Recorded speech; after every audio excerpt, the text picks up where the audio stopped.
These don't feel like interviews to me. It's not like with everybody else. Ooh, I'm so excited to do this fucking interview, dog. I'm so excited. I've been feeling like a motherfucking postman. Sending letters to the people, all the letters that I got. I'm like an old man. Hold up in the old man. Let me back up in this bitch. I'm platinum in this bitch. I'm pumping in this bitch. Running the game. Yeah, I've been living in this bitch. You know it's alright. Let's talk about the inspiration behind it. So remember, we talked about being accepted in hip hop and this and this and that. Once again, man, fuck all that. It's about music, man. It's about every genre. It's about everything. Just respect for all of it. And I wanted to be all this or... And I was still always me, you know? I think I just wasn't all of me. 'Cause you give me all... or whatever. Anyway, nah, but real shit. I wasn't like all of me. I might have been just a little scared to be all of myself. Which is fine. That's human. And you had to do that to do this. Exactly. But I love that. I was like, that's exactly what it is. The person I was when I was young wasn't just a person who was going through a bunch of fucked up shit. So I always credit Tarantino and the RZA for Kill Bill and the soundtrack, and that's how I got into hip hop, right? So I was like, oh, okay, that's cool. But then I thought, what is the real inspiration? What is as a creative, as I'd like to put it, what is the thing that really made me want to draw and write poetry and write stories and write a script at 15 and do this and do all these different things? And it was anime. It was Cowboy Bebop specifically, but I remember when I was 7 years old, before they did the English dub of Akira, I saw it when I was a kid. I didn't know what it was. It was terrifying, disturbing, and very beautiful all at the same time. And then so when kind of digging into this album, I was like, man, that's where I kind of really want to take it. I want to just be fully creative, you know? And it's like, man, you know what? Like, who cares what's this, what's that, or if I got to fit in with this person or that person? Then I realized, like, all my fans, most of them motherfuckers don't fit in with nobody. And then they fit in with everybody else on my planet. You know what I mean? Like, all the fans, so many people, like I watch these fan submissions because, you know, I'm doing this fan tour. And they're like, your music is amazing, but honestly, dude, it's your message and the people I've met because of your music. And it's like, whoa, that's crazy. That's what matters the most, you know what I'm saying? What's this journey to paradise? What does that represent to you? Okay, so it's a lot of things. So it's very, as simply put as possible, it's the year 2115. We destroyed the Earth's resources. And in 2065, the last human footprint was left on Earth before ascending to a space station called Babel, where there's only 5 million human beings left. Over the last 50 years, from 2065 to 2115, we've sent 30 ships out, you know, hella probes, cause into space searching for a habitable planet. That just says a lot about where I believe we're headed, you know what I mean? I mean, there's so many artistic kind of ways you could go about that, but at the end of the day, it's like we treat our Earth like shit. You know what I mean? We treat our bodies like shit, you know, like I'm one of them, you know, I always push it to the limit, and it's just, overall, it's about loving yourself, man. That's like the whole album. Like the whole album is about loving yourself. What is your paradise? Is it heaven? Is it money? Is it success? Is it a family? Is it this? Is that? Whatever it is, go get it. You know, you can find it. You can do it. You know, I know what my paradise is. You know, what's your paradise? My paradise is I built it. You know, I built a world where I just be myself. Fuck everybody else. You know what I mean? Like that's all good. Like I'm just so happy. I just make music. That's it. It don't matter, man. And that's what's awesome. One of my favorite skits, it's not a skit actually, it's a speech. Mm-hmm. Oh yeah. At the end. Yeah. And I like to call them scenes, by the way. But yeah, but let me rewind this. Okay. One of my favorite scenes on this album is it's actually the last one. So there's a skit on my album about how there's a scene? Ooh, leave that in there. You got me fucked up out here. It's even hard for me because nobody calls them scenes on their album, you know what I mean? Mm-hmm. So there's this one scene on my shit where the computer Thalia can turn into anybody in human history that has been publicly recorded, you know what I mean? So who's like anybody of importance or who was famous at one point based on a collection of data. And it's their actual voice and all this other shit. In Her, they actually did that as well. And I'm not sure, if my inspiration came from that or what. I don't know. Maybe. I mean, definitely. I love that movie. I love Interstellar. I love Alien. I love Prometheus. I love Hitchhiker's Guide to the Galaxy and Star Wars and this. And I think all that is kind of, infused. And anyway, So Alan Watts is, I mean, you could just say one of the illest philosophers of all time. You know what I mean? What is it about the speech that made you want to put that scene there? That it sums up what the whole album is about. Alan Watts basically talking about don't ever do anything just for the money, because if you do it just for the money, you'll never be happy. Do what you love, because if you do what you love and you wake up every day doing that, it doesn't matter because you'll be happy.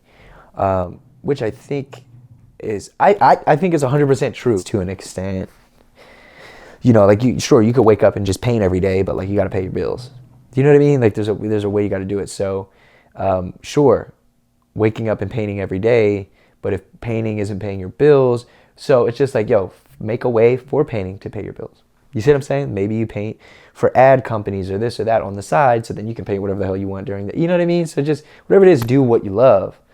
And that's the biggest thing that's my whole thing. Do what you love in life. And then also, you know, how says how it's retro Navam, and how we're teaching our children to do the exact same things. You grow up, you get a formal education, you get married, you have kids, and you teach them to do the same shit. You know, but not many of us are going to do whatever you want, you know, like really do what you want. Like I'm the person who still to this day, in a sense, hates fucking math, but can solve a Rubik's Cube faster than your ass. You know what I'm saying? Like that's crazy. I saw that shit with my fucking eyes closed. And it's all mathematical equations, it's algorithms, it's all this shit. It's because I was shown in a great way. It was shown to me in a way that I understood. You know, Neil deGrasse Tyson, he was doing something, some speaking thing, and he was there with another professor, and he shit on this professor's life. And they were in a debate, and he just called him out. I forget who it was, what it was, but he was like, I know your students have come to me. He was like, you're a bright professor. He was like, you're incredible, you're immaculate, you're amazing at what you do. He was like, but your teaching methods are just horrible. He was like, because, you know, your students come to me and tell me how you belittle them, you make them feel stupid for raising their hand or answering something wrong, you know, and like, that's sucks. Like if you're quick to raise your hand and you're wrong, it shouldn't be like, that's why you wrong, motherfucker. Like it should be like, no, close, kinda, this is what it is. You want them to be happy, you want them to be inspired, you want them to know, like, you know, Yoda said, the difference between the Padawan and the Master is the Master has failed more times than the Padawan has ever tried. It's just incredible, you know what I mean? So like, and it's just, there's just so many different things, but like at the end of the day, you know, I put that speech there because it just encompasses, it's just everything that the album is in one thing. Like literally, Alan Watts shit on my life, and in 3 seconds, you know, said what it's still gonna take me the rest of my life to try to convey in music and art and film, and you know what I mean? Mm-hmm. So yeah, but it matters. There's some people who already get it, so I did my job for them. But you know, I still want to do it for the world. I still want to touch the world like he touched the world, you know, and like many others did. I think people even watching, like, they don't realize, like, you are, you know, behind this camera. Many times you're in front of the camera, and like, but you do what you love. You're sitting in a corner of my fucking house, you know, and I'm talking to you about the shit that I love, and we're, you know, great friend. I would consider you one of my best friends. Yep. All because we both love what we love doing, and it brought us together, which is amazing. And so like the people watching this, like, they should know that we're both doing what we love, and they're sitting there on the fucking YouTube, and a lot of them are doing what they love, and there's other motherfuckers who aren't doing what they love. Like, oh, these two people need to shut the fuck up. I don't know, whatever's happening in the comments that I used to read, you know what I mean? But like, it's like two like-minded individuals, you know, when they come together. But that's why I love doing these interviews, because there's millions of like-minded individuals who are going to stumble upon this, who never heard of me or might have heard of me, but maybe haven't seen your interview. That's why shit like this is always really good too. That's why I wanted to do this. So everybody out there, and you should put this in there, motherfucker.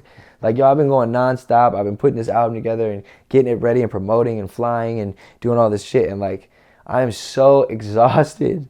I'm like so tired. And I wanted to do this. Like, this isn't like, oh, I had to, like this is my homie. And like, this is literally, like, I'm about to go on this tour, this 11-day fan tour, and then do all this shit that I love doing, but I got all this stuff to do. And like, today is literally the only time that we had to do this because I wanted to make sure like my homie had like the first video interview while my wife's in the other room probably like, this motherfucker needs to hurry up. Not really, but I'm just kidding. I appreciate you for taking the time. You brought up your wife. Yeah. You recently got married. Yeah, I got married. Congratulations. Yeah, you know I got married. You were there. You were one of my groomsmen, dog. That's how serious it is, bro. It was an amazing day. I'm so thankful to be part of it. I do not drink. I would not call myself a drinker. What was it like to see young Bob Logic off the sauce? You're a happy drunk. You see me cry? I did see you cry. I cried. But I've seen you cry before. That wasn't the first. That was a very happy, like, oh, the people I love are here. This is crazy. This is fucking awesome. Yeah, no, it was a good experience, man. Like, why did you want to get married so young? It doesn't. To me, it's not about age. It's not about young. It's not about this. It's not about that. It's a personal connection between. It's just like my faith. Like I don't follow religion. I respect everybody's religion. Like if you were a Satanist and you're not talking about killing babies or anything, and you want to have like a real conversation, debate about religion, I'll say I'm not going to judge you. We can have a conversation. I might not invite you to the crib. You know what I mean? But like I'll talk. You know, so I'm very open minded that way. Yeah. And that's how I feel. So it's like I have my own personal connection with God, and I have my own personal connection with my wife. You know, back in the day, I mean, kids were getting married at 16, 17, 18, 19, 20. Now it's 35, 42. You know, it's once I get out of high school, I'm going to get married. Then I'm going to go to college. I'm going to get a career. And then, I don't want to have kids yet. Or we have to do this before we do this and do that to do this or that to this to that to that. Whereas like, no, do what you love, right? Mm-hmm. So at the end of the day, I've been with, you know, my fair share of women. Never really fucked with no hoes or anything like that. You know, all really good women, and they all prepared me and readied me and taught me to appreciate and be where I am and mature enough for this woman that I'm with, which is awesome. Because at the end of the day, the shit doesn't matter. The ring on my finger doesn't matter. The tattoo on my hand doesn't matter. You know, none of the paperwork matters. All that matters is me and her. I mean, there's people who aren't married who have been together for 25 years, 30 years, blah, blah, blah. They don't cheat. They don't this. They got kids. I mean, everything is different to everybody. So to me, it wasn't about young or rich or poor or this or that. It was just, it's where I was and she was ready and we were both ready and we got together and we're happy. And my biggest hope, which I'm quite certain pretty much, is that we're two people who grew apart and then came together, and I hope that we can grow together. Everybody changes. I hope we change together. I think that's a successful marriage. For people who might not have seen the tattoo. Oh yeah, swag. It says "Happy Wife, Happy Life." Everybody, I get that all the time. Motherfuckers be like, "Yo, what does your tattoo say?" I never say anything. I don't know why. But there you go, surprise.